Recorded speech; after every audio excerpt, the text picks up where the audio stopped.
bienvenue sur ma chaîne. Si vous êtes nouveau, cliquez en bas de la vidéo sur le bouton abonner en activant la cloche de notification pour ne rien rater. Dans cette vidéo je vais vous parler comment Ahmed Bakayoko a été expulsé du Burkina Faso par Thomas Sankara. Un jour d'avril 1986, alors âgé d'à peine 23 ans, me voilà dans le vol d'Air Ivoire en compagnie de mon ami M en direction de Ouagadougou au Burkina Faso. Ce pays est en pleine révolution avec les fameux CDR et dirigé de main de maître par un certain Thomas Sankara.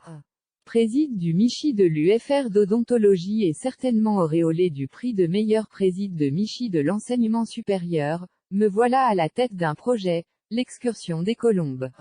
Le projet habilement monté avec l'aide de l'DF, passe au Conseil des ministres présidé par FHB. Les correspondances sont adressées au ministre burkinabé de la Jeunesse et du Sport et aux autres autorités burkinabées, mais on avait omis par méconnaissance le patron des CDR.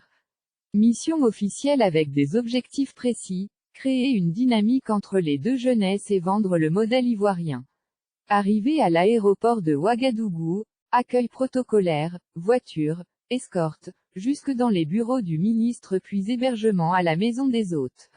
Aussitôt installés et certainement informés par les autorités burkinabées, nous recevons la visite d'un jeune étudiant ivoirien au Burkina Faso, c'était Ahmed Bakayoko.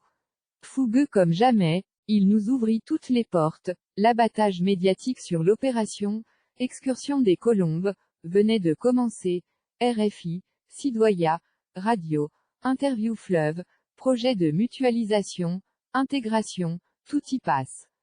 Trop jeune pour comprendre que nos propos pouvaient déranger la jeune révolution burkinabé et très vite, ce qui devait arriver, arriva. Le patron des CDR très remonté s'en plaint au ministre de l'Éducation et de la Jeunesse d'être mis devant le fait accompli. Ces enfants gâtés, bourgeois d'Abidjan sont là pour refroidir et casser l'ardeur de notre jeunesse disait-il, ils sont désormais persona non grata. À 25 ans, vous êtes déclaré persona non grata dans un pays en pleine révolution et alors qu'on transpirait de frayeur, lui, le plus jeune Ahmed Bakayoko gardait toute sa sérénité. Ne vous inquiétez pas disait-il, notre sœur Madame Blaise Compaoré va régler l'affaire par l'entremise de son mari. Les heures qui suivent, la mesure de reconduite immédiate avec embarquement immédiat pour Abidjan était prise.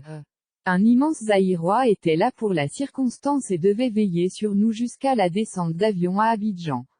Le plus triste, c'est que notre mission n'était qu'une mission préparatoire, la centaine d'étudiants qui devaient être du voyage final attendaient impatiemment notre retour. Échec et mat, mais cette mission nous a permis de rencontrer un jeune déterminé, qui ne renonce jamais quelles que soient les circonstances. Depuis cette année de 1986 jusqu'aujourd'hui, nos chemins ne se sont croisés que furtivement et presque exceptionnellement sans plus, chacun de son côté ayant construit son parcours. Le mien, modeste et classique, le sien triomphant et glorieux jusque cette date fatidique.